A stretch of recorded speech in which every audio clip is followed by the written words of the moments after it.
ये इम्तिहान समी भाई इस वक्त इमरान खान साहब का नहीं है। उन्होंने तो अपना इम्तिहान पास कर लिया था, वो तो डी चौक पहुंच गए थे। हुकूमत ने, रियासत ने चैलेंज किया था कि हम इनको नहीं आने देंगे, वो डी चौक पहुंच गए। उन्होंने अपना इम्तिहान पूरा कर लिया था। रात 11 बजे के बाद इनकी सिटी गुम हो गई थी। और बजट का इजलास भी जब बुलाना है ना जी, अपना the budget shall be presented to the assembly on such day at such time as the governor may appoint. तो गवर्नर ने दे दिया और क्या भी दिया पंजाब असेंबली के अंदर। इसके ज्यादा गवर्नर का कोई रोल नहीं है। ये असल में मजाक बनाया इन्होंने अपनी तरफ के ऊपर कि हम अपने तरीके से कुछ चीजों को चलाएं। देखिए, जब ताली दो हाथ से बचती है। डेफिनेटली वो भी चाहते हैं कि उनके बेटे की जो सियासत है वो ब्राइट हो। आने वाले दिनों में आपको याद होगा कि मुजम्मिल साहब यहाँ पे बैठे हुए थे, कुछ खबरें इस हवाले से आ रही थी कि जो ज़िमनी इलेक्शंस आ रहे हैं उसमें तकरीबन 18 या 19 सीटें जो हैं वो हो सकता है कि नून लीग जीते। सब्सक्राइब करें और बेल दबाएं ताकि कोई खबर रह न जाए।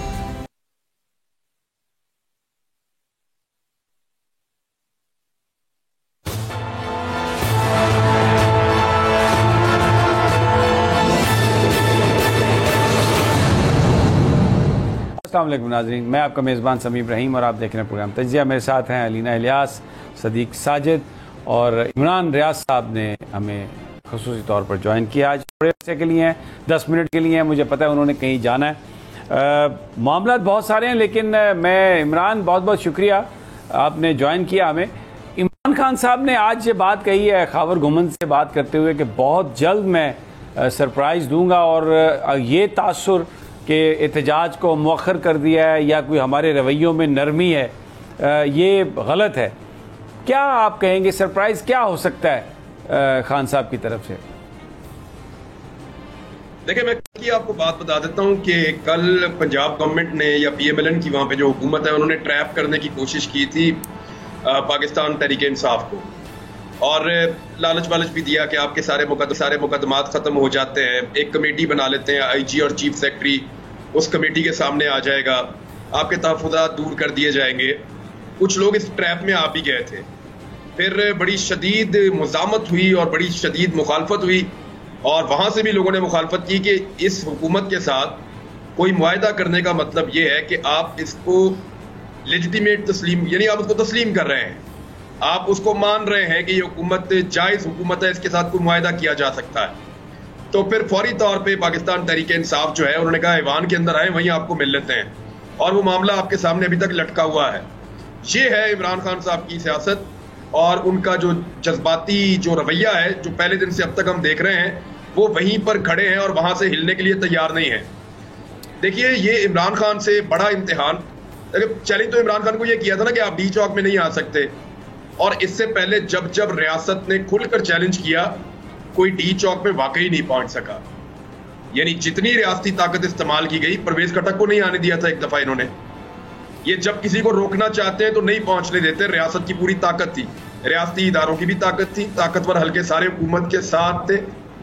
डॉन अखबार ने तो यहां तक लिखा कि पाकिस्तान की फौज की हमायत भी हासिल थी, फौजी क़यादत की कह लें या एस्टेब्लिशमेंट की कह लें, आप एस्टेब्लिशमेंट एक्चुअली यही कहते हैं। डॉन अखबार ने लिखा था कि उनकी भी हुकूमत को हमायत हासिल थी। फिर हमने देखा कि अमली तौर पे बहुत जोर लगाया गया इमरान खान को आने से रोकने, लेकिन उसने अपनी ताकत साबित की और वो अवामी ताकत के साथ सारी रुकावटें तोड़कर डी चौक तक तो पहुंच गए। यानी उन्होंने साबित किया कि आप ताकत के जरिए में रोक नहीं सकते, हम थोड़े पहुंचेंगे लेकिन पहुंचेंगे जरूर, लेकिन अगर आप खोल दें पूरा पाकिस्तान तो हम सब पहुंचेंगे। ये इम्तिहान समी भाई इस वक्त इमरान खान साहब का नहीं है। उन्होंने तो अपना इम्तिहान पास कर लिया था, वो तो डी चौक पहुंच गए थे। हुकूमत ने, रियासत ने चैलेंज किया था कि हम इनको नहीं आने देंगे, वो डी चौक पहुंच गए। उन्होंने अपना इम्तिहान पूरा कर लिया था। रात 11 बजे के बाद इनकी सिटी गुम हो गई थी। इन्होंने फौज के वाले को दिया था, आपको और मुझे सबको याद है। अब हुआ यह है कि इम्तिहान अब इदारों का है। इम्तिहान उन इदारों का है जिन्होंने ये कहा कि ये मुल्क आईन के मुताबिक चलेगा। इम्तिहान उन इदारों का है जिन्होंने ये कहा कि इस मुल्क में रूल ऑफ लॉ होगा। इम्तिहान उन इदारों का है जिन्होंने हमेशा इमरान खान को यह समझाया कि एहतजाज सियासी हक है, लिहाजा तमाम पॉलिटिकल पार्टीज को उनका यह हक इस्तेमाल करने दें। अब उन इदारों का, चाहे वो अदलिया है, चाहे वो एस्टेब्लिशमेंट है, चाहे बाकी इदारे हैं, उनका इम्तिहान है कि वो इमरान खान को उसका डेमोक्रेटिक राइट देते हैं या नहीं देते। अगर देते हैं तो बच जाते हैं, क्योंकि ये जितना भी रिजीम चेंज ऑपरेशन हुआ है इसमें सबका थोड़ा थोड़ा हिस्सा तो है ना। अब जिस जिसका हिस्सा है उस सारे को थोड़ा थोड़ा गिल्ट भी है और लोग जानते भी हैं तो अगर इमरान खान को फ्री हैंड देते हैं तो वो वाकई में 1 मिलियन से ज्यादा बंदा लेकर इस्लामाबाद पहुंच जाएंगे और पूरी दुनिया के सामने ये बात अया हो जाएगी कि एक ही ताकत इस वक्त इस्लामाबाद में मौजूद है, वो अवाम की ताकत है और वो अपना फैसला सुना चुकी है। ये वो होने नहीं देना चाहते। अब वो रोकते हैं तो फिर ये फाशिज्म है, फिर ये जमहूरियत नहीं है, फिर यहाँ पे रूल ऑफ लॉ नहीं है, फिर यहाँ मसावत नहीं है, फिर यहाँ लोगों को उनके बुनियादी इंसानी हुकूक से रोका जा रहा है। रोकते हैं तो फिर ये उनके ऊपर एलिगेशन तो लगेगा। अच्छा, ऐसी सूरत हाल में भी इमरान खान के पास बहुत सारे ऑप्शंस मौजूद हैं। देखिए, वो पाकिस्तान को बंद करने की कैपेसिटी रखते हैं, ये आप भी जानते हैं, ये इदारे भी जानते हैं और ये सब लोग जानते हैं। और आने वाले दिनों में वो ज्यादा मुसीबत डाल सकते हैं जो वो डालने भी जा रहे हैं। उनके प्लान्स क्या हैं? वो मल्टीपल चीजों पे काम कर रहे हैं, लेकिन वो ये चाहते हैं कि इतना बड़ा डिप लगा हुआ है पाकिस्तान की मईशत को, तो इमरान खान की वजह से लोगों को नुकसान ना पहुंचे या पाकिस्तान को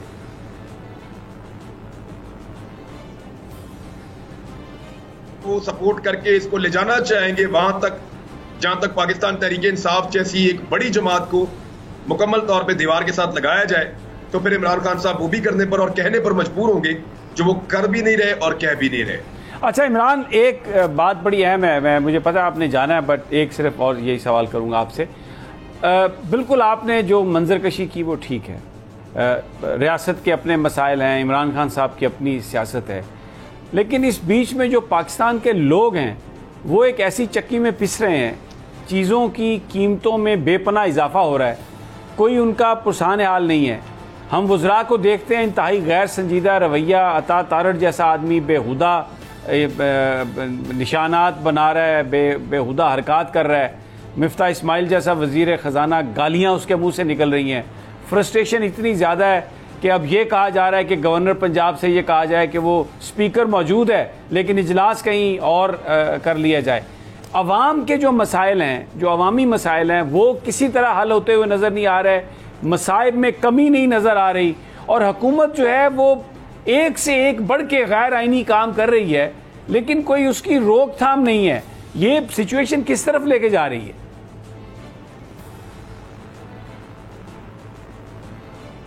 समी भाई, एक्चुअली मैं आपको एक इसको सिंप्लीफाई कर देता हूं कि जो रजीम चेंज ऑपरेशन हुआ ना, उसमें सबने एक दूसरे को धोखा दिया। सबका अपना अपना छोटा छोटा मफाद था, कुछ लोगों का अपना मफाद था, कुछ का अपना मफाद था। एस्टेब्लिशमेंट कुछ सोच रही थी, जो अपोजिशन की उस वक्त पॉलिटिकल पार्टीज थी पीडीएम की, वो कुछ सोच रही थी, जो हैंडलर्स हैं वो कुछ और सोच रहे थे, सहूलतकार कुछ और सोच रहे थे, इन्वेस्टर्स कुछ और सोच रहे थे। ये सबका अपना अपना मफाद जरूर था, लेकिन सब एक दूसरे को बेवकूफ बना रहे थे। पीडीएम ने बड़ी कामयाबी से ये बेवकूफ बनाया जितने भी सहूलतकार या हैंडलर्स थे उन सबको, और उनको ये कहा कि जनाब मुल्क चलाना तो मसला ही कोई नहीं है, हमारा तो तजर्बा ही बहुत है। आए थे ये NRO 2 लेने के लिए, लेकिन इन्होंने धोखा दिया अपने हैंडलर्स और सहूलतकारों को भी, और उनको कहा जी मुल्क चलाने का मामला तो आप भूल जाएं, हमें सिर्फ ये हमारे केस पे जरा थोड़े से हम हैंडल कर लेंगे। और वो भी आपको पता है इमरान खान साहब कह चुके हैं कि करप्शन उनके लिए मसला ही नहीं था, जिनके बारे में मैं सोचता था, या न्यूट्रल्स के लिए उन्होंने कहा था कि करप्शन एक मसला नहीं है। और उनकी राय में पहले उनको लगता था कि है, लेकिन उनको ये पता चला तो उनको एक धचका लगा कि न्यूट्रल्स के लिए करप्शन कोई मसला नहीं है। तो ये सब एक दूसरे को धोखा देकर आए हैं। अब सारे के सारे जो एक दूसरे को धोखा देकर आए हैं, अब वो सारे पछता रहे हैं कि हमने कर क्या दिया है, और सब के सब जो हैं वो एक दूसरे से धोखा खा गए हैं। लेकिन मजे की बात यह है समी भाई, जिसको ये सब मिलकर 70-75 साल से धोखा दे रहे हैं वो पाकिस्तान की पब्लिक है, और इस मर्तबा वो अकेली ऐसी है जिसने धोखा नहीं खाया। वो पहले दिन से लेकर अब तक पूरी तरह फोकस्ड है, उनको पता है कि धोखा हो रहा है, बाकी सब एक दूसरे से धोखा खा रहे हैं। पब्लिक ने धोखा नहीं खाया, अपने डंडा भी खाया, आंसू गैस भी खाई, अपने बेडरूम्स तक पुलिस वालों को बर्दाश्त किया, उनके घरों में फलांग के पुलिस वाले आए, चादर और चार दीवारी का तकद्दुस पामाल करवाया, पर धोखा नहीं खाया। तो पब्लिक के अलावा बाकी सब एक दूसरे से धोखा खा गए हैं, पब्लिक ने धोखा नहीं खाया। और अगर ये पे छोड़ देंगे, लोगों को फैसला करने देंगे, तो इस मसले का हल निकलेगा, वरना ये इनकी प्रायोरिटीज ही नहीं थी। आपको पता है पीएमएलएन के धड़ों में इस वक्त शदीद लड़ाई जारी है, और पीपल्स पार्टी और पीएमएलएन की भी एक लड़ाई जारी है वजारतों को लेकर। उधर मिफ्ता इस्माइल की बहुत बेइज्जती की है सीनियर मुदरा ने, और उन्होंने कहा है कि जनाब आपको क्या जरूरत है, आप जाके स्टेटमेंट दे देते हैं कि मैं पेट्रोल की कीमत फिर बढ़ाने लगा हूं। उसने कहा भाई बढ़ानी तो है हमने, तो स्टेटमेंट तो देना पड़ेगा। अब सबको मुसीबत बनी हुई है और PMLN के अंदर एक धड़ा जो मरियम नवाज के करीब है और इसहाक डार के करीब है, वो मिफ्ता इस्माइल को हर हाल में नाकाम करना चाहता है। दूसरा, इसहाक डार जो है वो एस्टेब्लिशमेंट की नजर में एक मुजरिम है और एस्टेब्लिशमेंट कभी नहीं चाहेगी कि इसहाक डार को कोई इकोनॉमिक रोल मिले, और एस्टेब्लिशमेंट की आंख का तारा इस वक्त मिफ्ता इस्माइल है और वो उसके जरिए से एस्टेब्लिशमेंट ठीक करना चाहती है इकोनॉमी को। लेकिन मिफ्ता इस्माइल ने भी एक धोखा दिया ये बता करके मैं जैसे अपनी फैक्ट्री चलाता हूँ कोकोमो वाली, मैं पाकिस्तान की इकोनॉमी भी चला लूंगा, तो वो कोकोमो तो बिक जाती है। पाकिस्तान की इकोनॉमी जो है ये बेचने की चीज नहीं है, ये इन्वेस्ट करने की चीज है, ये उनके पास से बाहर है, दिखाई दे रहा है। इमरान बहुत बहुत शुक्रिया, मुझे पता है आपने कहीं जाना है, but so nice of you for be, thank you very much.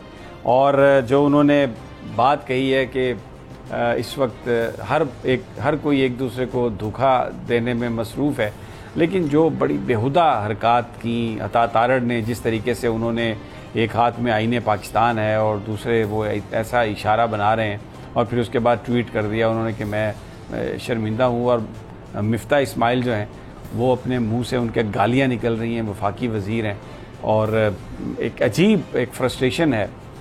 Sadiq Sajid, झगड़ा तो है आपस में और प्रेशर भी है, क्या फिर ये कैसे आगे जाएंगे, कैसे इनका वे फॉरवर्ड क्या है? क्योंकि तहरीक इंसाफ तो ये समझ रही है कि ये शायद हुकूमत जो है, जो इन्होंने बजट दिया है, ये इनको खुद पता है कि इनकी जो मुद्दत है, जो मियाद है, वो 1.5-2 महीने से ज़्यादा नहीं है। बहुत शुक्रिया समीर साहब, मैं कोशिश करूंगा कि जल्दी जल्दी जो है वो इसी सेगमेंट में बहुत सारी जो इम्पोर्टेंट चीज़ें हैं वो मैं बताता जाऊँ। एक तो सबसे पहले आज हमने ही बोल न्यूज़ ने ये खबर ब्रेक की थी जो आज काबीना में मिफ्ता इस्माइल के साथ हुआ। 10 बजे इजलास था, तो जैसे ही एजेंडा आइटम आया कि काबीना के इक़्तिसादी राब्ता कमेटी के फैसलों की तौसीक करनी थी, जिसमें बिजली की कीमतों में इजाफा था, आपको पता है वो 7% से भी 7 रुपये से भी ज़्यादा पर यूनिट है, तो उसके ऊपर रियाज पीरज़ादा, खुर्शीद शाह और इस किस्म के लोग जो कि हलकों में अवाम का सामना करते हैं वहाँ पर जाकर, तो उन्होंने कहा कि उन्होंने ये बात की जो इमरान रियाज साहब बात कर रहे थे, तो मेरी जो भी उनके एक सोर्स से बात हुई तो उन्होंने कहा कि आज तो शुरू में ही जो है वह गर्मा गर्मी इतनी हुई है कि मिफ्ता इस्माइल को कोसा है बाकायदा वुज़रा ने कि आप तो हैं गैर मुंतखब, ज़ाहिर है 6 माह के लिए आप बड़े हैं एक लेकर सहारा रूल्स और प्रोसीजर का, तो आप गैर मुंतखब, हम मुंतखब लोग हैं, हल्कों में जाते हैं, लोगों के पास जाते हैं, वो हमें ताने मारते हैं और आप हमारी सियासत तबाह कर रहे हैं। आप ये समझते हैं कि इस तरह की कीमतें बढ़ाकर हम इलेक्शन जीत जाएंगे, कभी नहीं जीत सकते, इसको रोकना होगा। उन्होंने कहा पहले आप कह रहे थे कि आप दूसरे शोबों से पैसा लगा के इधर एडजस्ट कर लेंगे, IMF को मना लेंगे, अब आप हमें कह रहे हैं कि IMF मान नहीं रहा, कह रहे सब्सिडी खत्म करें और ये करें वो करें। तो आगे से मिफ्ता साहब फरमाते हैं कि जनाब अगर नहीं करेंगे दिवालिया हो जाएंगे, वो पैसे नहीं देगा, हमें किस्त नहीं देगा। और एक बात और खौफनाक बात वो कर गए जो सोर्सेज ने बताई, उन्होंने कहा अगर IMF पैसे नहीं देगा तो हो सकता है कि चीन भी $2 अरब ना दे, सऊदी अरब भी IMF की मोहर के बगैर पैसे देने को जो है वो तैयार नहीं है।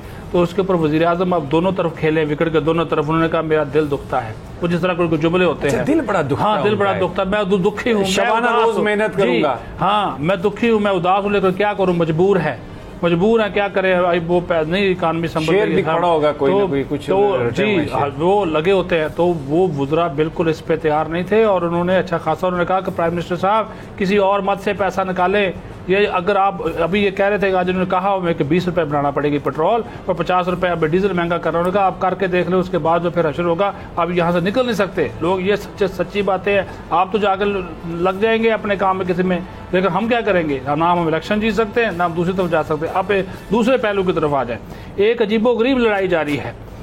बिलावल भुट्टो ज़रदारी साहब ईरान के 2 रोज़ा दौरे पे चले। अच्छा ये बताइए कि वो काबीना वज़ीर आज़म साहब को पता ही नहीं है वो ईरान चले गए, ये बात सही है? जी और ये भी बताऊं, कोई प्राइम मिनिस्टर को नहीं बताया, कोई वर्किंग पेपर शेयर नहीं किया गया जो कि जरूरी होता है और प्राइम मिनिस्टर को बताया जाता है। फॉरेन ऑफिस के लोग उन्होंने कहा जी 2 रोज़ा दौरा है, वहां पे जाकर चले गए, कोई किसने साथ जाना है, किसने साथ, आप देखिए उनके डेलीगेशन में कौन है, आपको अंदाजा हो जाएगा, फोटो आप देख ले, सेक्रेटरी खारजा भी नहीं है, एक एडिशनल सेक्रेटरी साहब हैं, वहाँ पे सफीर थे, नासुर हुसैन शाह चले गए, ज़ियारत के लिए गए, ऑफिशियल विजिट है सर, ऑफिशियल विजिट है। और वजीर खारजा ने, वहाँ के वजीर खारजा ने उनका इस्तकबाल किया, तो वो काबीना को बाईपास करके चले गए। यही काम जो JYF वाले कर रहे हैं, जो उनकी समरीज होती हैं, पुगी मार दो जी प्राइम मिनिस्टर साहब, मार देते हैं क्या होना है क्या नहीं होना, उसके इम्प्लीकेशंस क्या होंगे। आपको पता है चारों की चारों जो मेन मिनिस्ट्री मजहबी अमूर की, मवासलात की, हाउसिंग की, वो इन्होंने अपने पास रखी हुई है JUIF वालों ने।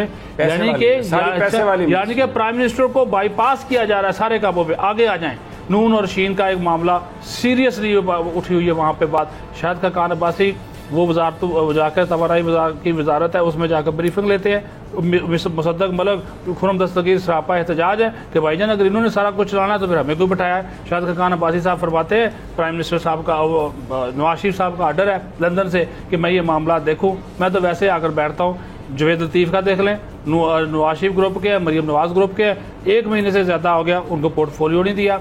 इसी तरह मरियम नवाज साहबा खुद इलेक्ट्रॉनिक मीडिया वजारत इत्तलात के मामला देख रहे हैं। हमारी जो मरियम औरंगजेब साहबा है वो तो बेचारी एक नाम की वजीर है, प्रेस कॉन्फ्रेंस कर रही है, अच्छे खासे अल्फाज बोल लेती है, लफाजी कर लेती है, लफ्ज़ तंज के दो तीर हैं वो बरसा देती है। चल रहा है, ये सही बात है। और ज़ाहिर है 11 जमातों का ये मजमुआ है, हर वजीर का जो अपना अपना जो है वो एक तरीकाकार है। प्राइम मिनिस्टर कहता है मैं सियासी आदमी नहीं हूँ, मुझसे काम जितना मर्जी करवा रहे, सियासत वाले काम सारे रियासतदारी कर रहे हैं। और पीपल्स पार्टी और इनके दरमियान जो बनी हुई है, क्या कह रहे हैं, मैं सियासी मैनेजर, हाँ उनका मैं सियासी मैनेजर अच्छा हूँ, मुझसे ये करा रहे हैं कि ये काम करना है, वो काम करना है, वो मैं ठीक हूँ। अपने दोस्तों से बोल रहा हूँ यार सियासत के काम, और यहाँ तक बात की उन्होंने कहा यार मैं तो इनसे डरता हूँ कि ये मुझसे जो मिलने आते हैं ना सियासतदान, तो मेरी तो कोशिश होती है कि मुझसे ना मिले।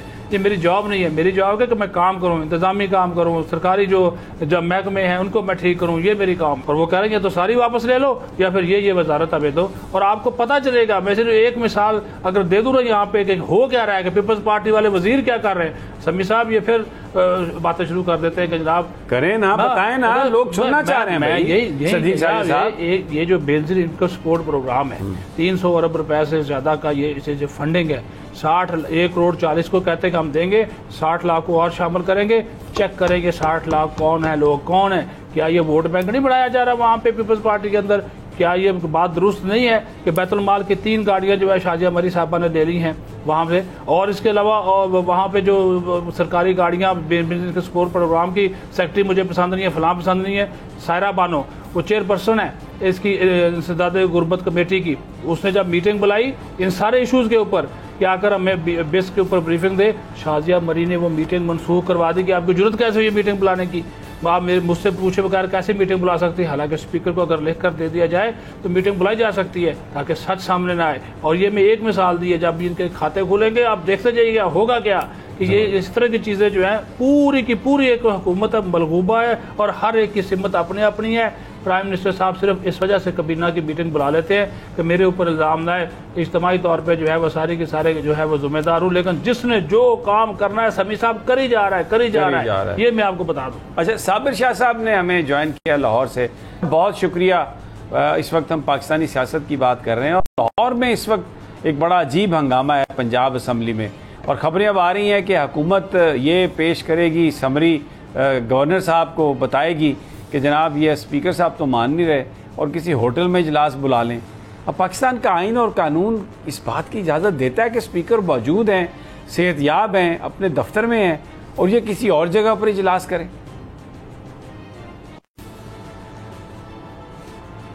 शाह साहब की आवाज़ नहीं आ रही है। मेरी आवाज़ आ रही है? जी अब आई शाह साहब, अब आई आपकी आवाज़, प्लीज़। जी सबसे पहले तो मैं इस मौके का फ़ायदा उठाना चाहता हूँ, आपसे मेरी बात नहीं हुई, मुझे बेहद दुख हुआ है आपकी उस FIA की पेशी के मुतालिक मुझे पता लगा है, वो कह रहे हैं जी फ़ोन सरेंडर करें और ये और वो, ये बड़े दुख की बात है और ये किसी भी हुकूमत के खिलाफ जाती हैं चीज़ें क्योंकि दुनिया देख रही होती है। So all my best wishes for you. Thank you. और दूसरी बात ये कि पंजाब के हवाले से आपने बात की, मेरी हमजा शहबाज शरीफ साहब से तो बात हुई है, उन्होंने मुझे कहा कि I will stand by my IG at all cost, वो तो अड़े हुए हैं। परवेज़ इलाही साहब से मेरी बात नहीं हो सकी, लेकिन you understand being a journalist कि it is a stand off. आपने आइन और बात की तो आइन और कानून में बहुत कुछ, लेकिन सोल्यूशन किसी चीज़ का नहीं है। स्पीकर कह रहे हैं मैं पावरफुल, मिनिस्टर समझ रहे हैं कि मैं स्पीकर को उतार सकता हूँ। अब वो क्या हरबे हैं, कोर्ट जाएंगे या यहाँ कोई धींगा मुश्ती होगी मुझे नहीं पता, बट दिस बजट इसमें जो डिले हो रही है और जो पावर्स एक्सरसाइज कर रहे हैं परवेज़ इलाही, जिसको तस्लीम किया जा रहा है ना चाहते हुए भी, मुझे ये समझ आ रही है कि परवेज़ इलाही के पीछे भी कोई हाथ है जो पहले नहीं था।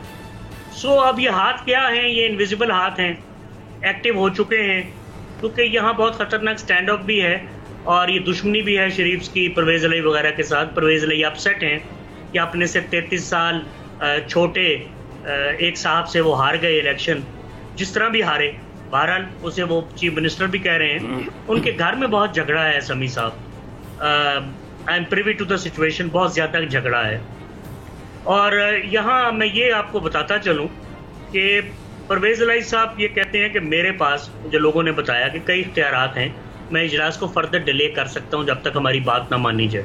सो ऐसी सूरत में बात फिर मामला आ गया है मुख्तदिर हलकों के पास, the invisible hands, the powerful hands, the relevant quarters. अब वो क्या फैसला करते हैं, अब वो क्या फैसला इनमें करवाते हैं। बजट तो पेश होना है समी साहब, इसने पास भी होना है, लेकिन जितनी डिले होगी मेरे ख्याल है फेडरल गवर्नमेंट वीक होती जाएगी, क्योंकि फेडरल गवर्नमेंट अनसर्टन है। मुझे कुछ वाकयात से अंदाज़ा हो रहा है, वो ये समझ रहे हैं कि इलेक्शन कॉल हो जाएंगे ज़्यादा से ज़्यादा जुलाई में और शायद होल्ड हो जाए अक्टूबर नवंबर में। शायद यही चीज़ नवाज शरीफ साहब भी चाहते हैं और मरियम भी चाहती हैं, क्योंकि 100% कंट्रोल तो उनका भी गवर्नमेंट पे नहीं है। शहबाज शरीफ साहब ने बहुत ज़्यादा कंट्रोल भी एक्सरसाइज किया हुआ है, इस बात में भी कोई शक नहीं है। ज़ाहिर है पहली दफ़ा बने हैं, बहुत अरसा उन्होंने मेहनत भी की है, बेटा भी पहली दफ़ा बना है, तो दिल तो किसी का नहीं करता वो तख्त से उतर जाए। लेकिन I am telling you, government is on a weak footing. अब सैरें भी करवा रहे हैं, अपने इत्तेहादियों को मुसलसल हाथ में रख रहे हैं। कल आसिफ जरदारी साहब चौधरी सालिक हुसैन से भी मिलने आए लाहौर में, अगरचे पिछला दरवाज़ा यूज़ किया गया, वो दरवाज़ा नहीं यूज़ हुआ जिसमें से आप और मैं जाते थे और परवेज़ अलई साहब से भी मिल लेते थे, चौधरी शुजात से भी मिल लेते थे। ये पिछला गेट यूज़ हुआ है चौधरी सालिक के घर का। चौधरी सालिक अभी आए हैं टर्की वगैरह से और मेरे ख्याल है कल दोबारा जा रहे हैं, मुझे उन्होंने बताया है। टर्की जाना 2 दिन के लिए था, दौरा 1 दिन का बना, क्योंकि यहाँ पे कुछ इन्वेस्टर्स आ रहे हैं, उनकी मीटिंग्स हैं। सो दौरे भी हो रहे हैं और मैं कुछ हद तक ये बात तस्लीम करता हूँ कि Bilawal Bhutto does not listen to the prime minister, but you know ये मैं बात करूँगा तो वो तरदीद कर देंगे। तो जरदारी साहब बहुत बेहतर पोजीशन में है somehow or the other, whether he has played tricks, whether he has got a very sane political mind, or he is a very important make or break ally. Somehow or the other, Pakistan Peoples Party भी कोई मेरे ख्याल अपने election दिखाने वाली है आने वाले दिनों में। और बाकी आपको पता ही है कि 1-2 वोटों का मामला है, किसी बाप पार्टी हो गई, कोई MKM हो गई, इधर उधर हुई तो गवर्नमेंट जा सकती है। बिल्कुल। हैविंग सेड दैट, ये इंतजार कर रहे हैं आज फाइनेंशियल एक्शन टास्क फोर्स के फैसले का। अगर तो पाकिस्तान इसमें से रिमूव हो जाता है तो ये इनकी कामयाबी तो ना हुई है, तो फिर ये होगा कि America is extending an olive branch to you for reasons unknown. लोग यहाँ ये कह रहे हैं, बड़ी बातें हो रही हैं। I think we need to discuss, Sami साहब इस पे बात होनी चाहिए। शाह साहब, आपने बड़ी बात कही है, जो ये टास्क फोर्स की बात है, मैं भी I am privy to some information. आज मेरी कुछ हाईली प्लेस्ड सोर्सेज से बात हो रही थी और फैटफ के हवाले से तो हमें ये बता दिया गया है अनऑफिशियली कि आप अभी ग्रे लिस्ट में ही रहेंगे और उसके बहुत ज़्यादा शदीद कंसिक्वेंसेस हैं और तवक्को तो खैर बुरा, मतलब मैं नहीं इसको वर्ड यूज़ करूँगा। खदशा ये है कि ये जो डॉलर है इसी महीने 220 को क्रॉस कर जाएगा, क्योंकि जो फाइनेंशियल एक्शन टास्क फोर्स है उसने ये कम्युनिकेट कर दिया है, मुझे ज़राए ये बता रहे हैं कि पाकिस्तान ग्रे लिस्ट में ही रहेगा। यहाँ पर एक छोटा सा वक्फा, गुफ्तगू जारी रखेंगे।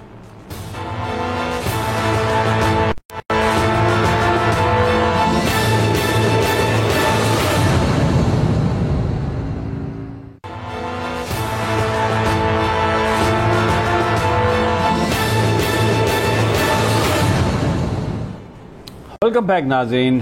पंजाब की सूरत हाल पर बात कर रहे हैं, कुछ कानूनी इश्यूज़ भी हैं। सुप्रीम कोर्ट ऑफ पाकिस्तान में आज जो सुओ मोटो था उसकी भी हेयरिंग थी, जो हुकूमत ने बहुत सारे जो कवानीन तब्दील किए हैं, ECL के कवानीन तब्दील किए, फिर उसके बाद नैब की लेजिस्लेशन हुई। बड़ी अहम ऑब्जर्वेशंस दी हैं सुप्रीम कोर्ट ऑफ पाकिस्तान ने और इन सब पर हम बात करेंगे। अज़हर सदीक एडवोकेट हमारे साथ हैं। सबसे पहले पंजाब असम्बली का जो मामला है, अज़हर साहब, क्या पंजाब हुकूमत कानूनी तौर पर ऐसा कर सकती है कि स्पीकर को समरी भेज दे और किसी होटल में इजलास हो जाए पंजाब असम्बली का डिप्टी स्पीकर की सदारत में, जबकि स्पीकर मौजूद हैं, सेहतमंद हैं, अपने ऑफिस में मौजूद हैं? जी अज़हर सदीक साहब। बहुत शुक्रिया समी इब्राहिम साहब। ये मेरे हाथ में है rules of procedure of provincial assembly of Punjab 1997। और जो पहली बात आपने बड़ी वाज़ेह तौर पर कही है, उस रूल्स के अंदर बड़ा क्लियरली लिखा हुआ है कि जब स्पीकर मौजूद है तो स्पीकर ही हाउस चलाएगा। डिप्टी स्पीकर कहाँ से आ गया कि डिप्टी स्पीकर जब हमजा शरीफ का एक इलेक्शन हुआ था तो हमने दोस्त मिजारी का किरदार वहां देख लिया है, और उनका वो इलेक्शन भी ऑलरेडी अंडर चैलेंज है। वो इसलिए था कि अपना परवेज इलाही साहब खुद उम्मीदवार थे वजीर आला पंजाब के, तो इसलिए जो है वो डिप्टी स्पीकर को इख्तियार दिया गया। हाईकोर्ट में गया, हाईकोर्ट हमने कहा हाईकोर्ट जाने की जरूरत ही नहीं इस मसले के लिए, ये तो लिखा हुआ है, ये रूल्स में लिखा हुआ है, बड़ी वाज़ेह तौर पर लिखा है चैप्टर 3 के अंदर, और उस चीज को एक्सरसाइज करते। लेकिन अब तो स्पीकर एक मौजूद है, और बजट का इजलास भी जब बुलाना है ना जी, अपना the budget shall be presented to the assembly on such day at such time as the governor may appoint. तो गवर्नर ने दे दिया और क्या भी दिया पंजाब असेंबली के अंदर। इसके साथ गवर्नर का कोई रोल नहीं है, ये असल में मजाक बनाया इन्होंने अपनी तरफ के ऊपर कि हम अपने तरीके से कुछ चीजों को चलाएं। देखिए, जब ताली दो हाथ से बचती है, आपका प्रिविलेज जो है, अगर आप उठाकर देखें सारे रूल्स के अंदर ही कि आपने जो आपने जुल्म किया एमपीएस के साथ बाहर बैठकर, ये चैप्टर 10 के अंदर पूरा प्रिविलेज के हवाले से मौजूद है। फिर प्रिविलेज का कानून भी मौजूद है इसी असेंबली के अंदर। अगर आपको याद हो, मैं तारीखी तौर पर लेके चलता हूं आपको, जब 14 अप्रैल का इजलास हुआ था, पुलिस कहां से आ गई, और पुलिस भी वो आ गई अपना पता नहीं कौन सी फोर्स, एंटी राइड फोर्स, वो सारी, और इन्होंने क्या तशद्दुद किया था। आसिया अमजद का कौमे में रही, ये भी रिकॉर्ड की बातें हैं। तो ये बातें तो बड़ी करते हैं, क्या दिया उन्होंने, और डिमांड बड़ी जेन्युइन है उनकी, इस्तेहकाक है सूबाई असेंबली के मेंबर्स का। उन्होंने क्या बुलाया उनको बुलाएं, वो आए असेंबली में पेश हो, असेंबली में पेश होकर अपनी वजाहत दें। वो हक है उनका भाई, ये हक है उनका। ये पंजाब असेंबली जो है ना, पंजाब हुकूमत, ये पंजाब असेंबली की वजह से चलती है, ये नहीं है आज पंजाब असेंबली ना तो कौन सा वजीर आला और कौन सी काबीना। अब इन चीजों को सामने रखकर अगर आप देखें, यकीनन इसमें कोई हर्ज नहीं है कि आपस में गुफ्तो शनीद करें आप, लेकिन आपने वहां देखा कि वो बदमाशी किस तरह की रही। अताउल्लाह तारड़ वकील है हमें, और अपना रफीक तारड़ के खानदान से ताल्लुक है। हमारी तो जरूरत नहीं होती ना, हम कभी ये सोच सकते हैं कि आईने पाकिस्तान एक तरफ रखें और दूसरी तरफ आप ऐसे इशारे करें। और कितने के हमारे मीडिया के दोस्त, जब अभी किसी ने भी यहाँ इस्तेहकाक की तहरीक पेश की इस बात के ऊपर, ये पीएमएलएन की तरफ से आनी चाहिए थी कि ये बिल्कुल गलत हुआ, हमने नहीं इजाजत दे सकते थे कि हमारा कोई बंदा भी वजीर होंगे। आप उस असेंबली के मेंबर नहीं है, या तो उस असेंबली के मेंबर हो, इलेक्शन लड़के आ जाए असेंबली के अंदर, वहां बैठ के बकायदा स्पीकर ने रूलिंग दी, और वो रूलिंग में आपको एतराज है, जाए जाकर चैलेंज करें। लेकिन इस तरह बैठकर इस तरह के कभी इशारे करना, और इतना गुरूर और तकब्बर जो है ना, ये पब्लिक ऑफिस होल्डर के पास नहीं आता है। तो ये वो चीजें हैं सारी, और यहाँ पहल हुकूमत को करनी चाहिए। बिल्कुल और उन्हें देखिए समी साहब, हर्ज क्या है, मुझे समझ बात नहीं आई, हर्ज क्या है कि अगर चीफ सेक्रेटरी और आईजी पंजाब असेंबली में आ जाएंगे और आकर वहां जो सवाल पूछेंगे, वो जो लोग आप क्या, वो नाम बता देंगे ना कि किसके कहने पे पुलिस आई थी। देखें ना, जब उनसे पूछा जाएगा तो वो तो बता देंगे कि यह मुझे किसका नाम बताएंगे, या तो उनके पास कोई नाम नहीं है। देखें, उस वक्त वजीर आला कानूनी तौर पर तो जनाब उस्मान बुज़दार थे, तो वजीर आला ने तो ऑर्डर नहीं दिया, तो अब फिर वो क्या कहेंगे कि हमें आई थी कॉल इस्लामाबाद से, या हमें कॉल आई थी हमजा शहबाज की, तो भाई किस कैपेसिटी में फिर आपने पुलिस भेजी? तो वो तो फंसते हैं ना, उनका तो देखें, अगर ये गवर्नमेंट ना हो तो वो तो जेल जाएंगे, उनको वो इसमें तो कोई आईजी और chief secretary they will go to the jail, क्योंकि उन्होंने जो किया वहां पर असेंबली में जिस तरह से फोर्सेस भेजी और सब कुछ किया, ये तो क्योंकि हमजा शहबाज की हुकूमत है, और अभी जो वो तो इसलिए बचे हुए हैं। मैं साबिर शाह साहब, एक तो इस पर भी अगर आप कमेंट करना चाहें तो कर सकते हैं। दूसरा, सुप्रीम कोर्ट ऑफ पाकिस्तान ने बड़ी इंपॉर्टेंट ऑब्जर्वेशन दी है। उन्होंने कहा कि आपने जो जिन लोगों के नाम आपने ईसीएल से निकाले हैं, वजारत दाखिला की मर्जी के बगैर कोई नहीं जा सकता। और 1 बाई 1 आप केस देखें, ये तो आपने पूरी ECL को अबॉलिश कर दिया। और दूसरा, इस वक्त जो हालात हैं मुल्क के, वो बड़े यूनिक हालात हैं, और जो अक्सरियती पार्टी है वो ऐवान से बाहर जा चुकी है।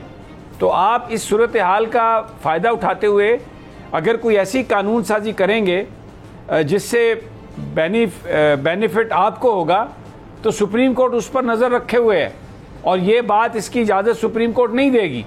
तो ये नैब कवानीन जिस तरीके से जॉइंट सेशन से पास करवाए गए हैं, उससे पहले सदर मुमलिकत ने उनको वापस भेज दिया पर्सन स्पेसिफिक कह के।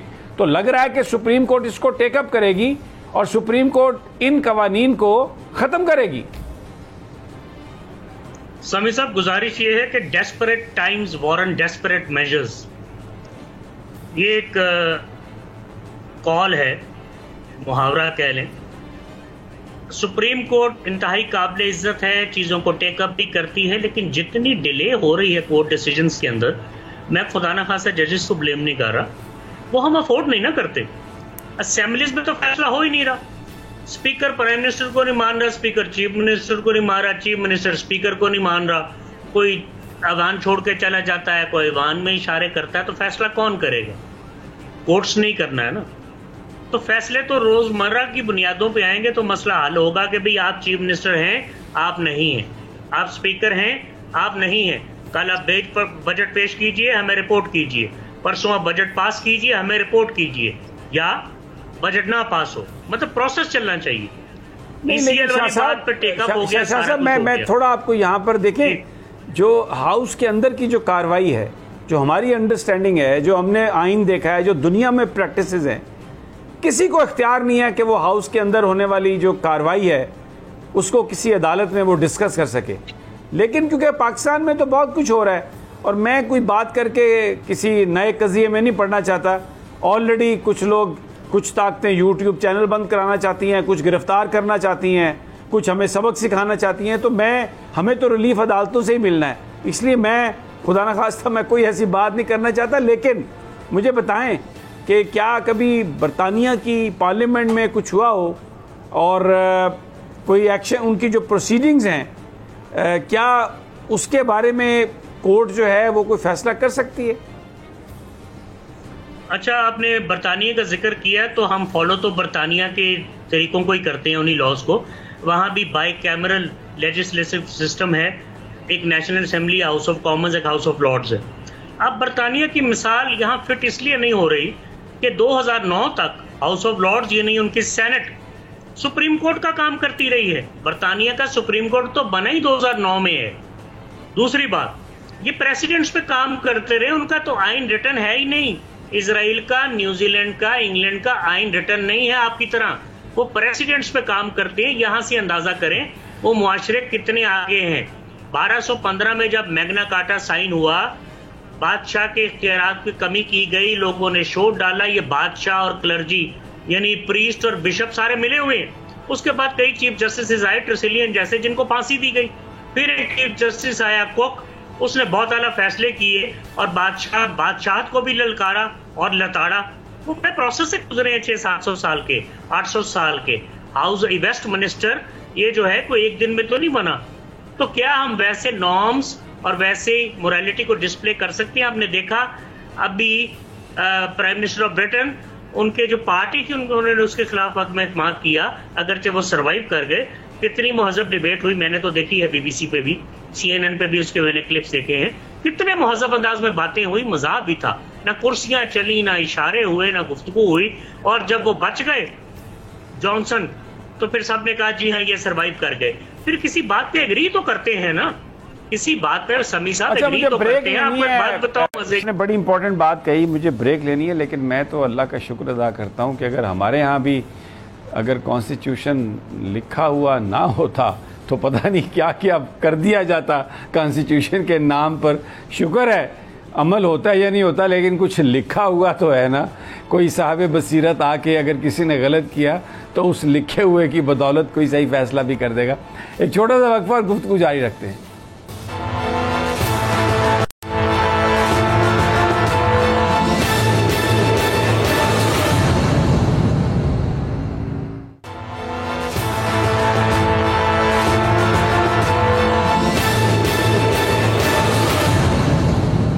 वेलकम बैक नाज़रीन। बड़ी इंपॉर्टेंट सिचुएशन है, पाकिस्तान की सूरत हाल पर बात कर रहे हैं। जी Alina, you want to add something to whatever is happening? सब देखिए, जो इस वक्त पंजाब में सूरत हाल है वो तो हमारे सामने ही है, लेकिन हम ये देखते हैं कि एक तरफ इजलास नहीं होता तो दूसरी तरफ जो है वो मुज़ाकरात भी हो रहे हैं। अब मुज़ाकरात किसी न किसी वजह पर ही हो रहे होंगे ना, कोई गिव एंड टेक की सिचुएशन ही होगी ना, क्योंकि डेफिनेटली सी बात है। अभी साबिर शाह साहब ने एक बात की, बड़ी इंपॉर्टेंट बात थी। उन्होंने उसमें कहा कि इशारे तो हैं, लेकिन वो शुजात साहब के लिए हैं, वो परवेज इलाही साहब के लिए नहीं है। अब परवेज इलाही साहब ने भी तो अपना फ्यूचर जो है वो सिक्योर करना है। डेफिनेटली वो भी चाहते हैं कि उनके बेटे की जो सियासत है वो ब्राइट हो। आने वाले दिनों में आपको याद होगा कि मुजम्मिल साहब यहाँ पे बैठे हुए थे, कुछ खबरें इस हवाले से आ रही थी कि जो ज़िमनी इलेक्शंस आ रहे हैं उसमें तकरीबन 18 या 19 सीटें जो हैं वो हो सकता है कि नून लीग जीते। तो ये सारी चीजें जो हैं वो आपस में कनेक्ट हैं। और जहां तक बात आप लोग करते हैं IMF के हवाले से या बाकी सारी चीजों के हवाले से या FATF के हवाले से, तो इसके साथ साथ जो खबरें आ रही हैं वो ये खबरें आ रही हैं कि IMF वाले ये बोलते हैं कि आप हमें जो चाइना के साथ आप लोगों ने मुआहदे किए हैं, आप उनकी कॉपीज दें, उनकी डिटेल्स दें। अभी तक रियासत की तरफ से यही कहा गया है कि हम उनकी डिटेल्स नहीं दे सकते हैं। सो आई थिंक FATF IMF ये आपस में कनेक्ट है, और मिफ्ता इस्माइल साहब भी अभी किसी मुआहदे से पहले ही वो सारी शराइतें उनकी पूरी कर रहे हैं जो कि IMF ने दी हैं। लेकिन जो मेन बात है वो ये है कि रियासत जो है वो चाइना के साथ होने वाले मुआहदे की कोई वो नहीं दे रही है। सो ये सारी चीजें अगर आप गौर करें तो कनेक्ट है आपस में, तो मिफ्ता इस्माइल साहब उस तरीके से परफॉर्म नहीं कर सकते हैं। ठीक है जी। सदीक साजिद, आप कुछ कहना चाह रहे थे? मैं सर ये कहना चाह रहा था कि ये तो स्पीकर हैं चौधरी परवेज इलाही, IG को बुलाएं, चीफ सेक्रेटरी को बुलाएं, किसी भी सेक्रेटरी को बुलाएं, ये कौमी असम्बली के भी वाज़े क़वाइद व ज़वाबित हैं। लिखा हुआ है कि अगर एक सब कमेटी का चेयरमैन भी किसी को बुलाना चाहे, तो रिकॉर्ड तलब करना चाहे किसी अफसर को, अगर वो आने से इनकार करे तो मजिस्ट्रेट के पावर है उनको वो समन कर सकता है, उसके वारंट गिरफ्तारी जारी कर सकता है। मैं माजी की मिसाल दूं, जो कि मैं पब्लिक अकाउंट्स कमेटी को बड़े अरसे से कवर कर रहा हूँ। सरदार फारूक लगारी, चौधरी शुजात हुसैन, इवन के बेनजीर भुट्टो कमेटी में पेश होते रहे। अभी भी आप देख रहे हैं कितनी स्टैंडिंग कमेटीज है। क्या IGs नहीं आते इस तहकाक की कमेटी में और कमेटियों में नहीं आते? वो बात अलग बात है कि माफिया शाफिया मांग कर निकल जाते हैं। एक चेयरमैन जो है वो बुला सकता है, ये तो फिर स्पीकर कौमी असम्बली है, चैम्बर में बुला सकता है सर। अगर हाउस में नहीं, अपने चैम्बर में बुला सकता है। ये तो नहीं हो सकता सरजनश कर सकता है। ये कौमी असम्बली में हुआ कई मरतबा। और इसी हुकूमत में बैठे हुए राणा तनवीर, जब ये चेयरमैन PAC थे, ये लेटर लिखते थे इमरान खान को कि आपके सेक्रेटरी हमारी PAC के सामने नहीं आते, हम उनको समन करेंगे। ये चेयरमैन नैब के वारंट गिरफ्तारी जारी करने की बात किसने की थी? जब ये नहीं गए थे तो फिर वो चले गए। बाद में डर था, खौफ था। चेयरमैन नैब फिर पेश हुए बाकायदा तौर पर, जब उन्होंने कहा कि अगर इस मरतबा ना आए तो हम इनका वारंट जारी करेंगे। चेयरमैन नैब पेश हुए। ये अगर आपने पार्लियामेंट का तकद्दस वाकई रखना है, बहाल रखना है या उसको मानना है, तो वाकई बात आपकी ठीक है जो आपने शुरू में बात की कि शुक्र है कि आइन यहाँ पे लिखा हुआ है। ना होता तो पता नहीं ये जिस तरह हो रहा है, क्योंकि किसी का कोई हुक्म ही नहीं मान रहा। अच्छा अजहर सदीक साहब, सुप्रीम कोर्ट तो ऑब्जर्वेशन जो आ रही हैं उसमें ये जो लेजिस्लेशन की खबरें हैं, नैब को जैसे इन्होंने तब्दील किया, बिल्कुल उसको एक उज़्वे मुअत्तल बना दिया है और एहतसाब नाम की अब कोई चीज़ रही नहीं, तो ये आपको लगता है कि ये रिवर्स हो सकता है फैसला? समी साहब, एक तो मैं खबर आपके लिए दे दूं कि सुबह जो अपना 25 मई का जो सानिया ये हुआ, ब्रूटैलिटी की गई, आंसू गैस शेल फायर किए गए, इस पे बाकायदा एक पिटीशन दायर कर दी है। वज़ीर आज़म को भी लिखा था कि इसका जुडिशल कमीशन बना दें सुप्रीम कोर्ट के जजेस पर मुश्तमल।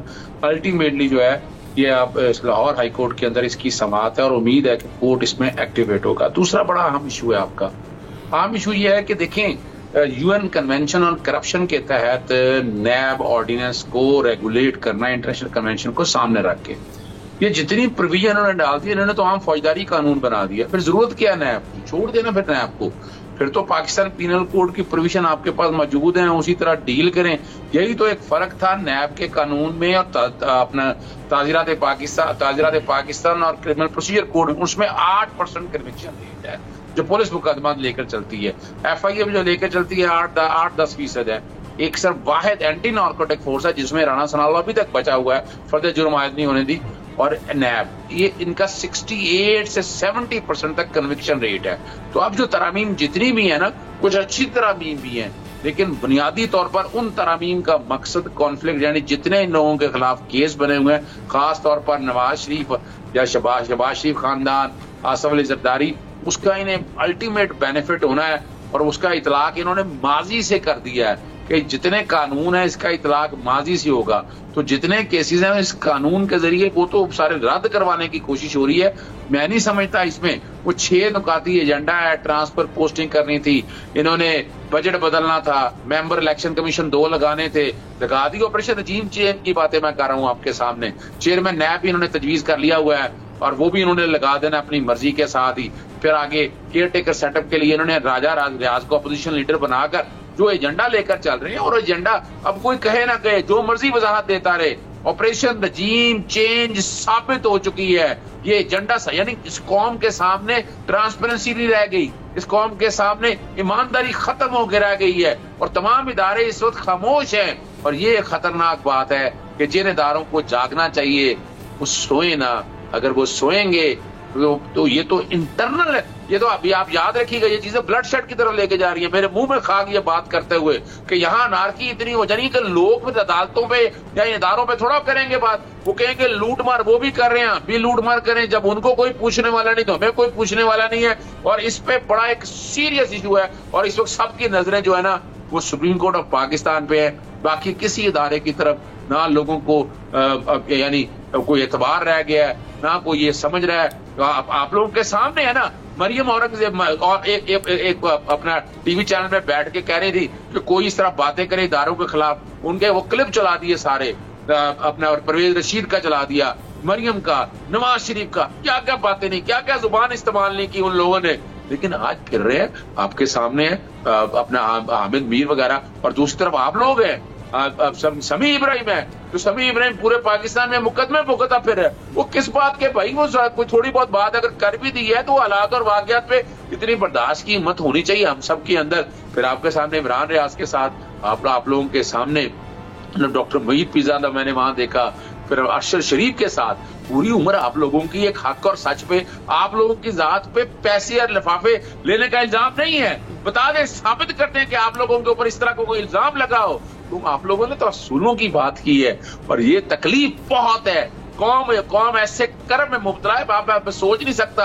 मैं सारी रात लोगों के साथ ट्विटर पे, स्पेस पे, सोशल मीडिया पे, यानी मेरी लोग जान खा जाते हैं और मेरे पास जवाब नहीं है देने के लिए। इतनी तकलीफ हो रही है, इतनी। पंजाब असेंबली अब देखे ना, अब क्या रह गया सब खामोश बैठे हुए हैं। 197 में से 25 माइनस कर दें, 172 सादा अक्सरियत भी नहीं है, लेकिन गैर कानूनी तौर पर बैठे हुए हैं, गैर कानूनी तौर पर बैठे हुए हैं। अच्छा, टाइम हमारे पास कम है। सदीक साहब, मैं कमेंट लेना चाहता हूँ साबिर शाह का। Sabir Shah, your last comment, 1 minute. देखिए, लास्ट कमेंट तो ये है कि लाहौर हाईकोर्ट का एक फैसला आया था हमजा शहबाज के हक में, जिसके नतीजे में वो चीफ मिनिस्टर बने हुए हैं। अब मुझे समझ नहीं आ रही क्या, तो मैं भी रहा हूँ कि कोर्ट्स को एक्शन लेना चाहिए और बड़ी तेजी से लेना चाहिए, जैसे नाजर भाई कह रहे हैं। लेकिन अब कोर्ट्स भी तो अकेले प्लेयर नहीं ना है, यहाँ पे तो और भी प्लेयर हैं।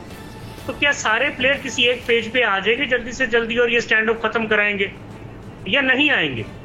तो ये किसी को फेवर तो नहीं हो रही। अब मुझे नहीं समझ आ रही। मैं फिर आपको कह रहा हूँ कि ये कोई घंटे के बाद बनती है, कोई हिकमत अमली, को लंबी हिकमत अमली नहीं है। हर घंटे के बाद इमरान खान को भी चाहिए कि अपनी पॉपुलैरिटी को देखें। इनकी लाहौर की तंजीम ने कोई काम नहीं किया। He will have to prove something and show something. Again वो पोजीशन में है, टिल ही डजंट शो, तो बैलेंसिंग एक्ट उनके हक में कैसे आ सकते हैं? बैलेंसिंग एक्ट अपने हक में लाने के लिए Imran will have to show power. If is on the ground and is taking a lot of time under the pretext the weather is not good and that is waiting for somebody, I am sure people will stop believing. और ये मैं बात बड़े दिनों से कह रहा हूँ, ठीक हो, जो कुछ भी है, she should not have returned. ये इस्लाम बैठ जाते। बहुत शुक्रिया साबिर शाह आपका। और जो सारी कन्वर्सेशन है उसके एंड में एक ही बात सामने आ रही है कि Imran Khan will have to do something. आज उन्होंने कहा है कि मैं जल्द सरप्राइज दूंगा। और इस वक्त जो सूरत हाल है, ताकत का अगर, अवामी ताकत का अगर इस्तेमाल नहीं हुआ, अगर प्रोटेस्ट जो है जानदार नहीं हुआ, तो ये सारे जो लोग हैं जिनका आपस में तालमेल है, जिनके आपस में समझौता है, ताउन है, ये जो कुछ ये कर रहे हैं ये करते जाएंगे। और सिर्फ एहतजाज, एक सिर्फ जलसों के एहतजाज से ये नहीं रुकेंगे, कुछ ना कुछ करना होगा। इजाज़त दीजिए, अगले प्रोग्राम तक इंशाल्लाह जल्द मुलाकात होगी। अल्लाह ने के बाद।